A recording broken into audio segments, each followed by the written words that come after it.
Salutations everybody, it is Matty here today. I don't know how else to tackle this video other than getting right into the information. It appears that the coronavirus is substantially impacting the games industry, and one of the games being impacted is one that's very relevant to my channel, that is The Outer Worlds. Now, just last week I made a whole video talking about how Obsidian sort of confused me with how they tackled the physical version of The Outer Worlds on Switch. What they were doing was printing the case, putting it on shelves, but inside that case would have been a game code. So it was just a gigantic waste of plastic and production, and it looked like Obsidian combines with Private Division was cutting an unnecessary corner because they were selling it for $60, no problem. The game exceeded expectations, so at first it didn't make much sense. Now, a couple of commenters noted the Switch tax. I think, once again, it's a $60 game. It did really well for them. They really weren't going to lose out on reprinting cartridges. Furthermore, it doesn't seem like Obsidian was really hurting for cash where they did have to cut this corner, because soon after the fact there was a Take-Two earnings report which stated that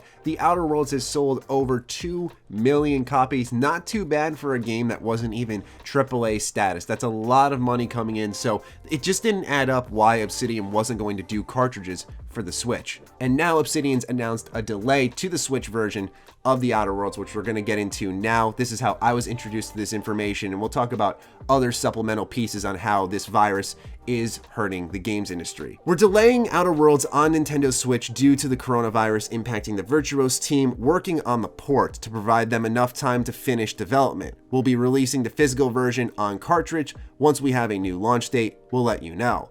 Private Division also submitted an update afterwards saying, to clarify, the team at Virtuos is okay, but their office has remained closed during this time. We're working with the team to determine an updated development timeline, and we'll share more regarding a new launch date shortly. So fortunately, the team is okay. It just seems like they're not able to get to work given the current scenario. I think it was smart to provide this clarification because there is a lot of hysteria surrounding it, and a lot of people immediately got concerned. I would treat this as an indefinite delay, because so long as the virus continues to go through China, I don't know if suddenly these people will be allowed to just go to work, right? So first and foremost, I think it goes without saying, but my very best wishes are with anyone impacted by this virus. It's super unfortunate what's really happening here, and hopefully we rise from this debacle much stronger. For those who are unaware, Virtuos is one of the game development studios that assists on a lot of projects. They work on ports, or they're a supplemental team that helps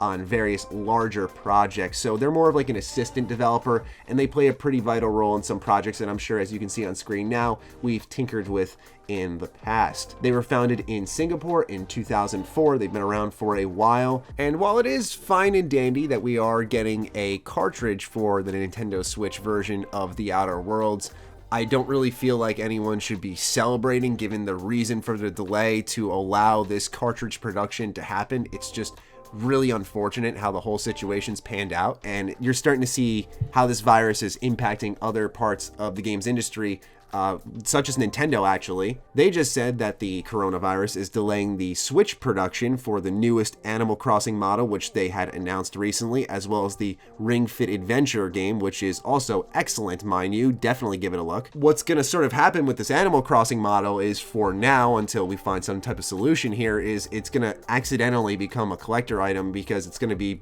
what I would say for a card game is short printed. So the Animal Crossing model's limited, Ring Fit Adventure isn't being produced as much, and obviously because a lot of electronics and just day-to-day items are produced over in China, that does mean this can impact the next generation of consoles, which I also wanted to get into, because here's a very interesting quote from the Jefferies Group published this week. The video game sector is manufacturing, or beginning to, a once in several years product generation change for the 2020 holiday season, aka we are going from PS4 to PS5, Xbox One to Series X. If company shutdowns exceed a month or so, game schedules will be delayed. New consoles may likewise suffer supply issues from a prolonged disruption ahead of their fall 2020 planned launches. So if this virus continues to grow, continues to be a problem, and continues to affect people who need to work on this stuff, then it's possible that even the next generation gets moved back. And I don't even say this because it's about games. I just say for the health of people, hopefully we do find a solution sooner rather than later. It's just, kind of crazy, I guess, how it's having an impact that I think for a lot of people may be close to home, right? You read the news, but you're like, oh, it's over there. Who cares, right? And, you know, now you can kind of see it's starting to have a ripple effect. And it's just really unfortunate. Like I said, I felt this was relevant to games I've covered on my channel because I've talked about the Outer Worlds for over a year. So I felt I needed to make an update, especially because just last week I was bitching up a storm about the Outer Worlds Switch version. And I feel a little bad about it now given the circumstances. But honestly, how could we have really known what was going on behind closed doors? It's really sad. Once again, my best wishes to the Virtuos team and anyone else affected by this. But I just wanted to provide the update because I felt it was within the same storyline we were just talking about last week. So I leave it with you guys. What do you think about this development? Let me know in the comments down below. Other than that, follow me on Twitter, follow me on Instagram. Stay sexy, stay active. I love you all. Peace.